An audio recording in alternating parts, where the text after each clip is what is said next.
like people are throwing bottles at the police car that just drove through. You do hear the fire alarm, the sprinkler system was engaged. A firecracker or something being thrown into the area. People are running toward this danger. People are running away from it. And just to give you a sense of what is happening in downtown Raleigh right now.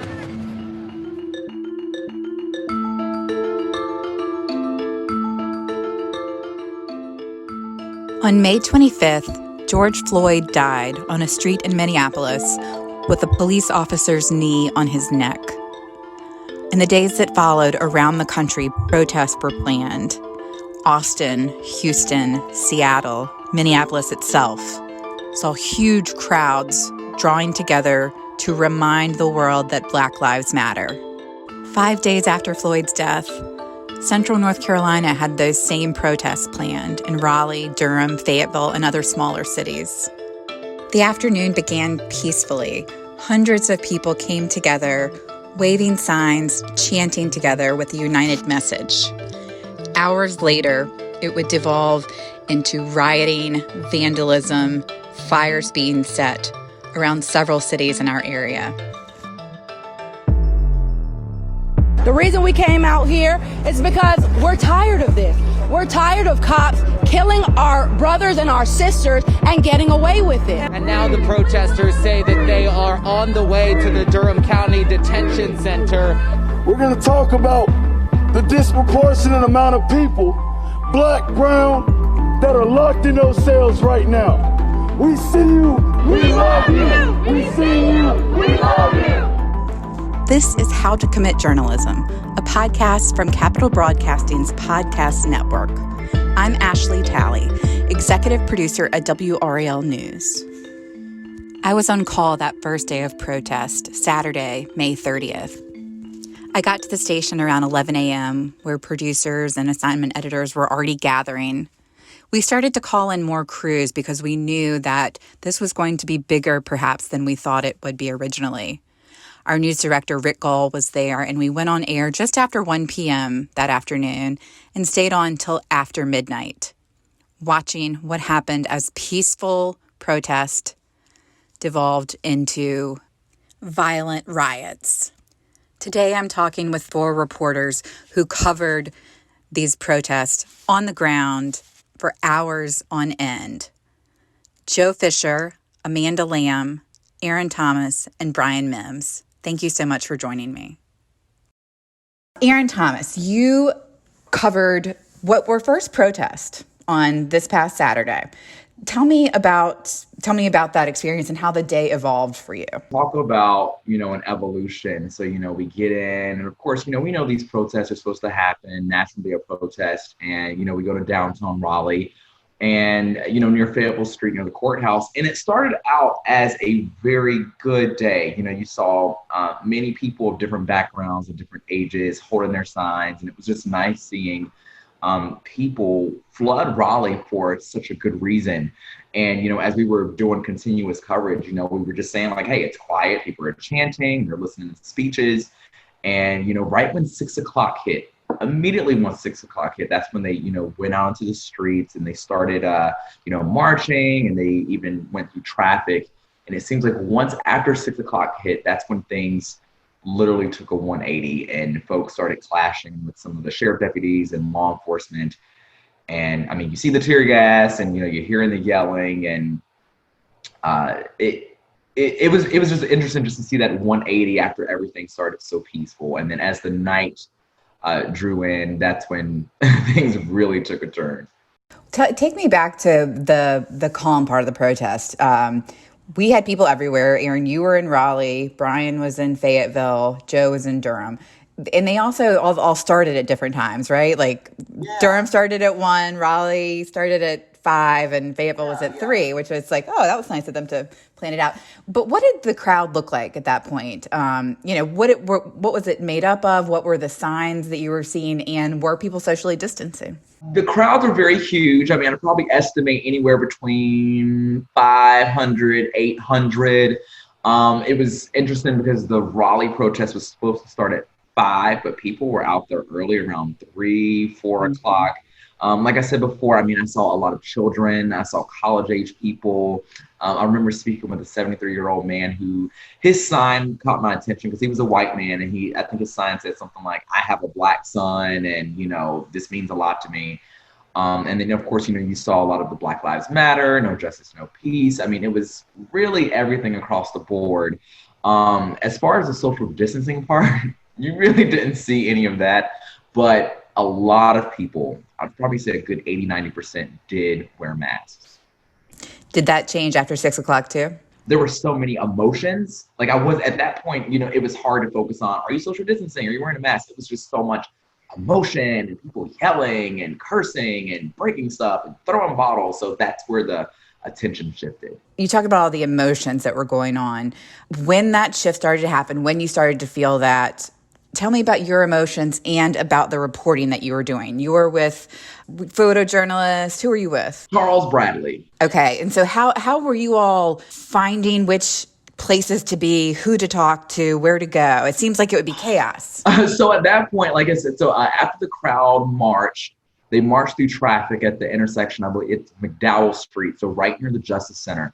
And at that point, I was like, wow, like this is really cool because they're stopping traffic. But the drivers didn't seem to be bothered. Like they were actually supporting them and honking and like clapping for them. But, of course, we were dialed into the show and we could hear what was going on. And it seemed like there was, we were marching towards the Justice Center, and I remember a man walking past us. He said, "You need to go right up here. They just threw tear gas." I'm like, "What are you talking about?" So, and I think that's when the desk started to text us and email us. And that's when we did see, I think as soon as we walked up, we did see the tear gas, but we didn't know why it was thrown. We didn't know if a protester threw it. We didn't know if somebody from the police office threw it. So it was really just going off of what we could see. And it was so far away that we didn't want to get hit by it. But of course, it did start to creep up in our eyes. But as far as where to go, you would typically hear a lot of the commotion and yelling and screaming, that sort of thing. So it just constantly shifted throughout downtown. Did you witness violence yourself as far as people throwing things and breaking windows or looting or anything like that? Right around 9 o'clock. So this is when we actually got hit by tear gas. They threw it a second time. Photojournalist Charles Bradley and I had to retreat. Like we had to tell producers like, hey, we need to go to the car. We need to wash our eyes out, all that stuff. So we get to the car. We were like, okay, let's charge our batteries. And so we get to the car, crank up the AC.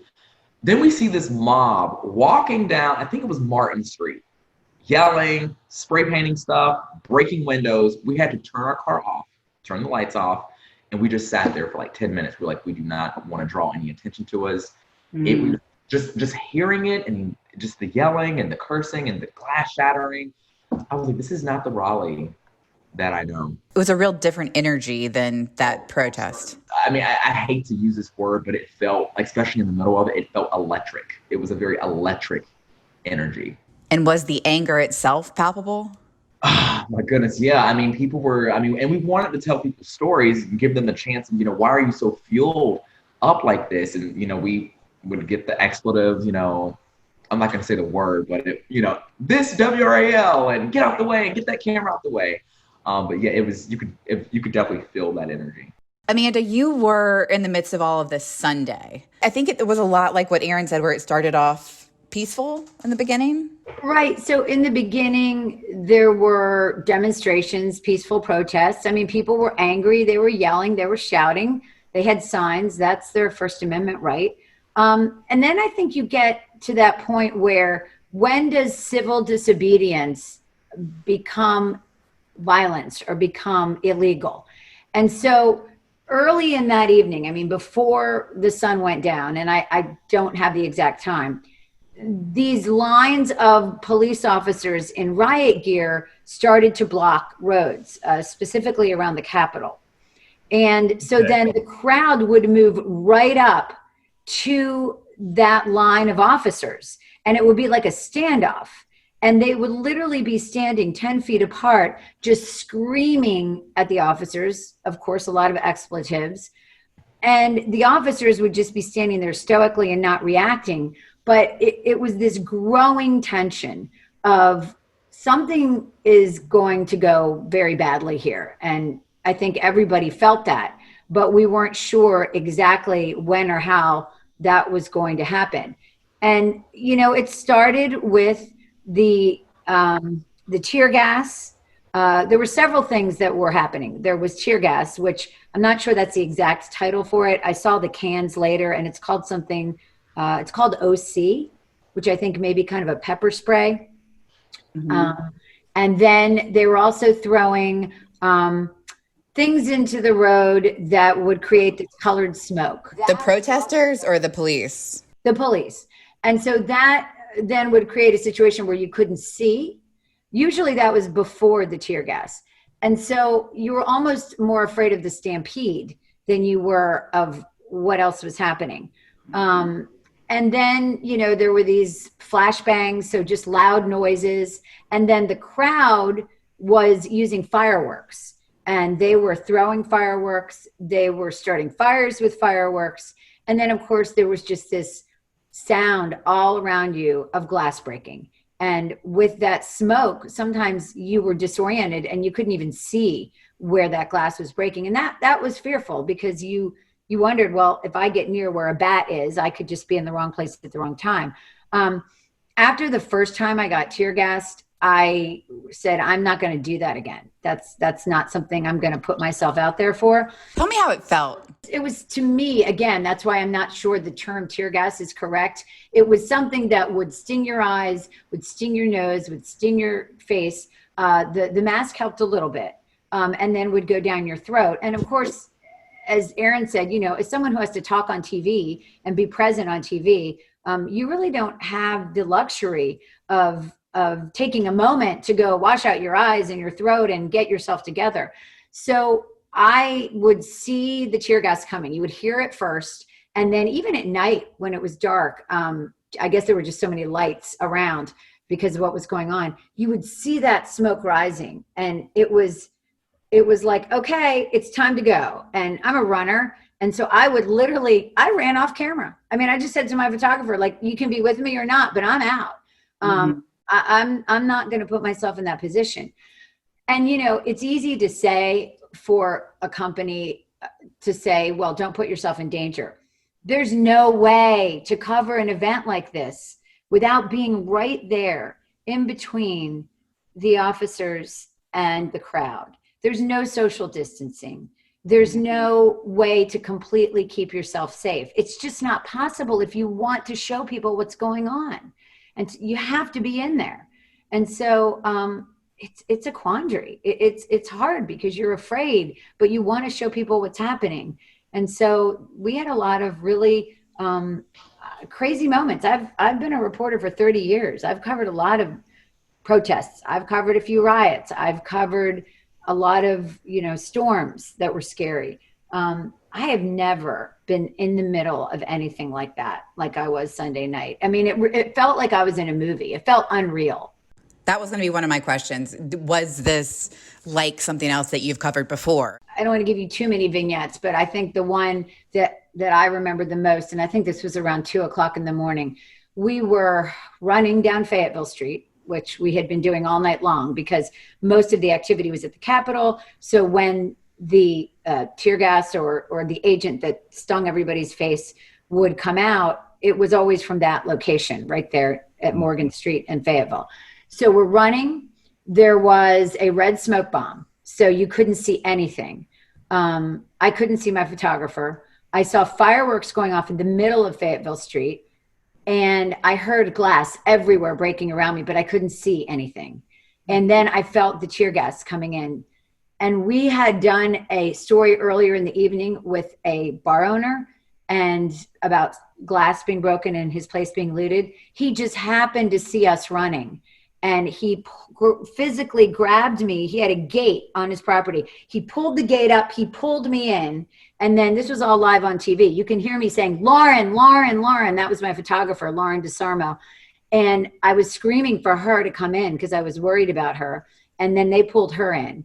Wow. And we, you know, shot that through the window of that bar as just this red smoke. You couldn't see anything but the fireworks going off. And it was scary. I mean, I spent a lot of time running into alleys that night with strangers. I mean, because like I said, I ran from the camera, and my photographer would be somewhere shooting great video, and I would be running down Fayetteville Street, and some people would just pull me in and say, here, this is safe. And that happened all night long. It was very intense. Bryan, Mims, you were in Fayetteville that night. This was one of those things where I was on call. I got to the station around 11, and we slowly realized we're going to need a lot more people. So I was so thankful that you, at the drop of a hat, were like, yeah, I'll go to Fayetteville. It started peacefully enough on Skybow Road, which is a main commercial thoroughfare in Fayetteville. It's the busiest road in town. So it's a very high profile location, and a couple hundred people gathered outside the Walmart, and they blocked Skybow Road, and I'm sure police were expecting that. So they had a police escort. Our police were following behind them as they marched from the Walmart down to Cross Creek Mall, and they went back.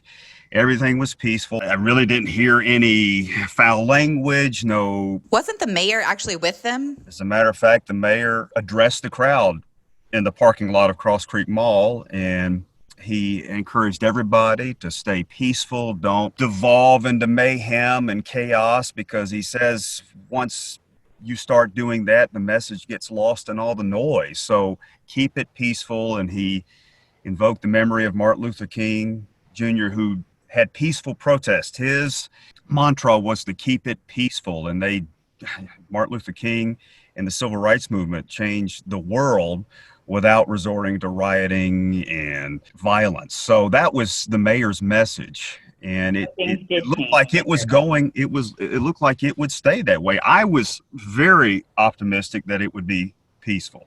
In hindsight, I thought maybe I was too naive, or it was wishful thinking, but I really did not expect the situation to blow up the way it did. Lead organizer said to me on live television that we're going to the Market House in downtown at 5 p.m. That's where we're taking the protest next. And we followed, and that's when things got really dicey.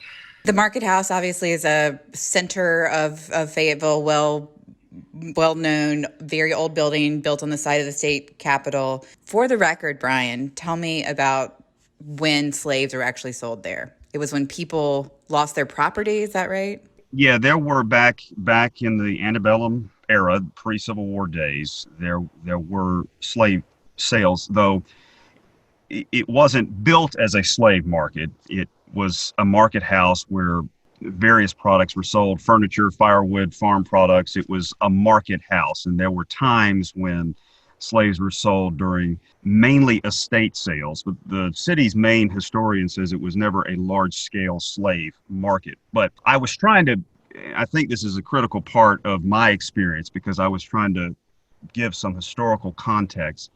But the building is so freighted with symbolism, and it's become a symbol of divisiveness in the community. I didn't fully appreciate that. I mean, I think if you say only a few slaves were sold, it's still people were sold, right? And I mean, that invokes a lot. It was tied to that, and I upset a lot of people, and and it upset me, because that's the last thing I wanted to do was stir racial tensions and animosity, and I got really attacked on Twitter. People were calling for my termination because they thought that I was glorifying and romanticizing. We got a lot of calls in the newsroom that day from both sides, from people, not both of them mad at you, some people for saying you didn't talk about it enough, some people saying that you didn't emphasize the historic, we know in television we often cannot please people, but you're right. It just showed me how very divisive it was. There were people who showed up saying, you were on TV. I saw you. I was watching you, and you were glorifying this place. That's why I came down here, because you got to set the record straight, and your heart needs to change. I want to say that I watched you all night, Bryan, and I was so thankful for your context, because I wasn't aware of the history of that area, not having covered Fayetteville very much. Mm-hmm. And I thought it added so much for people to understand why this building? Why are people so upset about this building? And another thing I want to add, because this was something our boss said to me the other night. He said, you know, when you were live on TV, you didn't see what was going on around you. You didn't see the people around you. And he said it made him nervous to watch me at moments because of what was going on around me. I was really nervous watching you, Bryan, because I was watching what was going on around you, and it was pretty volatile. And I just kept thinking, oh gosh, I hope they're paying attention. I hope they're looking around them. Because again, I said this the other night, it's a 360-degree event. You can't turn your back for 1 minute, not because people will intentionally target you, although I think they may, but also because there's so much going on that you could unintentionally be a victim of some kind of harm if you're not paying attention, if a crowd is running at you or somebody throws a firecracker. And so I was riveted. I thought you did a fantastic job, and I was so impressed with your history knowledge of that area. And also, I really felt like it added so much to our coverage. Bryan, you covered Fayetteville for a while, and Michael Joyner, whom you were with, lives there. So you guys, I feel like you had a lot of knowledge of that. Tell me what happened at the Market House. Tell me what you all witnessed there. They burned two American flags, and that did repulse some people. There were some people who showed up who were clearly turned away by that, and they left. But it started with one flag being burned right there next to the arches of the Market House. And then we saw people break into the Market House. It's locked. There is a little museum in the sheltered area or on the second floor of the Market House. So somebody managed to get in, and other people came in. And then I saw a guy with a big red plastic container of gasoline, and he started pouring it all over the place and set fire to it. Then somebody took a baseball bat and swung at the windows. It was really rattling for me. Say what you will about the history of the Market House, but it has become an iconic landmark for the city. It's a dominant part of the city's short skyline. It's not as though Fayetteville has any high rises to note, but it's on the National Register of Historic Places, considered a national landmark in Fayetteville, and to see the destruction. I truly thought for a time that it was going to burn down. Right. Yeah. Fire nor police were there at all. And I thought once they got to the top, the cupola of the Market House, which is all wood, I figured once they got up there, the thing would come crashing down. Coming up next, reporter Joe Fisher talks about the differences in covering the protest in Durham that Saturday, and how, despite the crowds, the city maintained an entire day, an entire weekend of peaceful protest. Both Fayetteville and Raleigh devolved into violence and riots. Joe, you were in Durham starting pretty early Saturday, and you saw large crowds that stayed mostly peaceful. Saturday was extremely peaceful, and I don't think we knew at first how many people were going to show up because we had not seen any protests in our area, which was a little bit odd because it had been a couple of days since the protests had started to spread from New York and Atlanta. And then it was Saturday when we heard about this peaceful protest happening in Durham. And it seems like right at 1 o'clock in downtown Durham, the crowds just started to grow by the hundreds. They were mostly peaceful.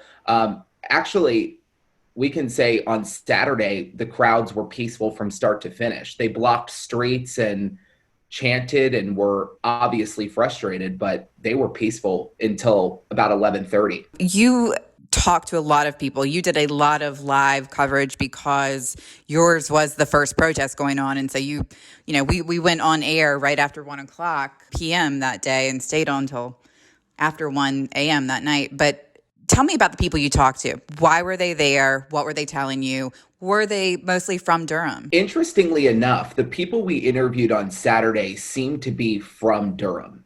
Every single person I talked to, I asked, "Are you from here?" And they said, "We're from Durham. We've lived in Durham, Bull City strong." And they said that they were, coming out for a variety of reasons. I think first and foremost, those initial protests were to stand against police brutality, first and foremost. You saw a diverse crowd. We had people of all colors, all ages, all ethnicities at Saturday's protest, which I think is indicative of what Durham is and what Durham has become. A lot of white allies and people of all ages. I'm talking kids that were newborns being held by their mothers walking through the streets. I believe I interviewed one of them. And I think a lot of people also showed up not just for them, but for their families and for their sons and for their grandchildren. And we just heard that over and over again, that people were scared. The word scared and the word fear were the two biggest takeaways from Saturday. People were scared looking at that video of George Floyd. They were scared for their children. They were scared for their family members, that it could be them. And I think that's what drove the crowds out, because they said, if this can be captured on video and be spread across the world, think about how many other times this is happening when it's not caught on video. Can you tell me a particularly memorable interview you did, one that, or a sound, something somebody said that really stood out to you from that day? Or is it all a blur? I've had a few days now to actually think about it, and I've watched back a lot of the coverage too, because like you said, we went live on the air at 1:00 and there were no other reporters at that time working. And so our live shot was a straight ad lib march with the protesters for about an hour and 45 minutes. I mean, it was straight live talking with people. So in the moment, it was a blur. I think the interview that I keep going back to is the young mother who also had an unborn nephew, who said that she was standing and marching with the crowd for kids, Black kids that were not even born yet. And she was standing there with the protesters to hopefully, have some change by the time these kids were born.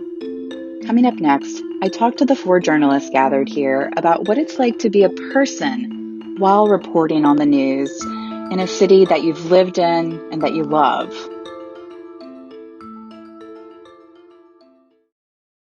You all saw so much over the past weekend. Bryan, you had live shots where people were literally looting a Walmart, bringing out big screen TVs from, this big place in Fayetteville. Aaron and Amanda, y'all were both tear gassed or whatever that chemical was that they were using. Tell me, in those instances, how you are both a person and a reporter.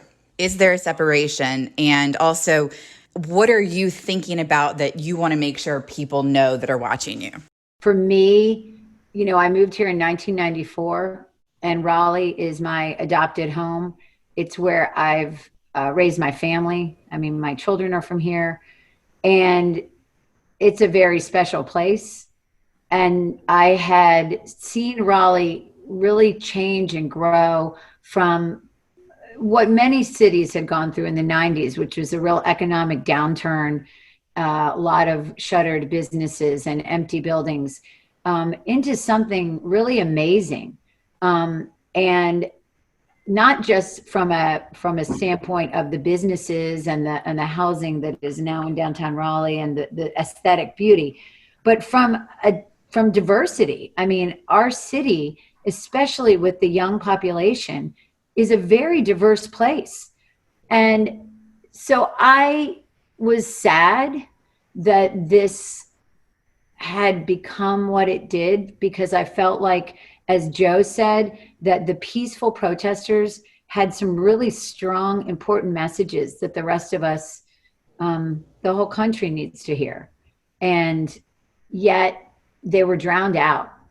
Their voices were not being heard because of what happened afterwards. And so I think that what we've seen in the last few days, I covered a protest yesterday along Hillsborough Street. It was called the Human Peace Chain. And people stood 15 feet apart. They held signs. They didn't even talk. I mean, they didn't chant, they didn't yell, which again is part of your constitutional right to do that. So I'm not saying there's anything wrong with that type of protest, but it was really powerful because they just held signs with what they believed and what they wanted people to know about equality in America or the lack of it. And some of the most powerful interviews I've done have been with young people. And I have a teenager and a 20-year-old, and I see in them a completely different perspective on race and equality than other generations. And I feel like they're going to lead the way. I interviewed 15-year-olds yesterday who were so, they were so insightful. And what they basically said was, we want to be unified. We want to stand together. We want to support one another. And I just thought that was amazing. So I guess for me, it was this sadness to see the city that I love, not just the vandalism and the looting, which was horrible because it affected the small business owners, but just to see this kind of a situation happen in our downtown. How about you, Aaron? I grew up in this area. I grew up watching WRAL. I went to NC State, which is right down the road. So this is home.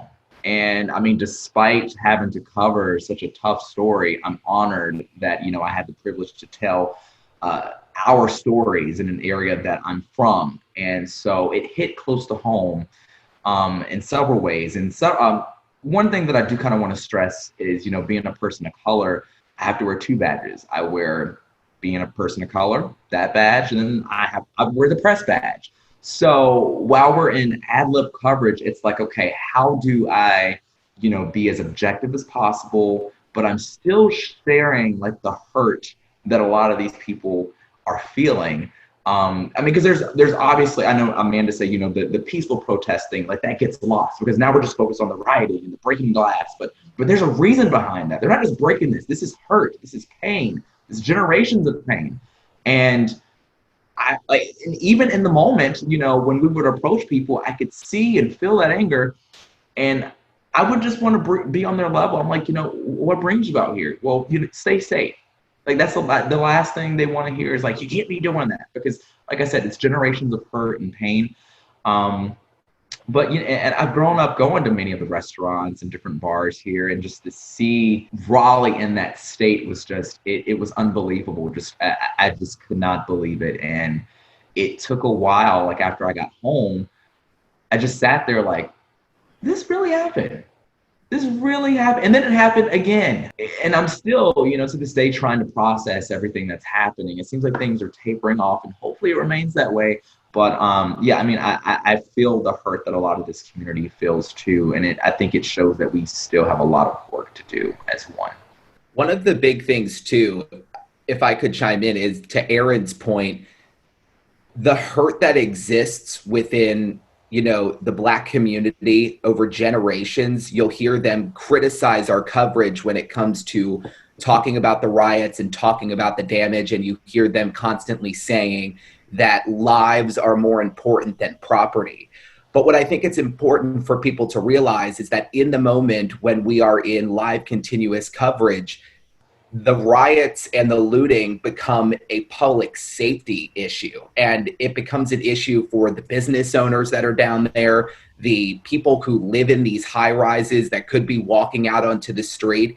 So the message really does get lost when things turn violent, because if we're there as reporters covering a peaceful protest, the story ends up being about the messages that were talked about in that peaceful protest, from the bullhorns, from the people shouting, from the people chanting. What were they saying? What were they feeling?